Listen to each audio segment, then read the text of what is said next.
तर सकाळ सकाळ आपण चाललो होतो आपल्या शेतात दसऱ्यासाठी सोनं आणायला.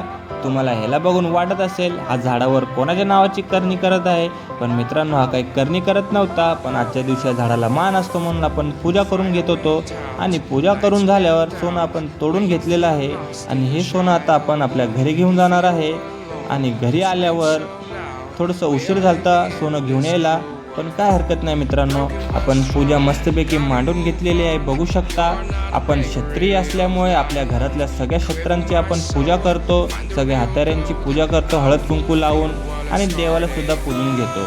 आणि त्यानंतर मम्मी आपल्याला मस्तपैकी डिंकाचे लाडू बनवून देत होती आणि हे आपण घरी घेऊन जाणार होतो. आणि संध्याकाळ झाल्यावर सगळी गावातली माणसं देवळापाशी एकत्र येऊन एकमेकांना सोनं वाटत होती, कारण की मित्रांनो ही गावाकडची परंपरा आहे. आणि आपलं गावसुद्धा डोंगराळ भागात असल्यामुळे एकदम नैसर्गिक गाव आहे मित्रांनो, पाहू शकता तुम्ही स्वतःच. आणि दुसऱ्या दिवशी घरासमोर थोडे गवत वाढले होते म्हणून आपण त्यावर औषध मारून घेणार होतो मित्रांनो. आणि भेटूया असेच व्हिडिओ घेऊन नेक्स्ट ब्लॉगला.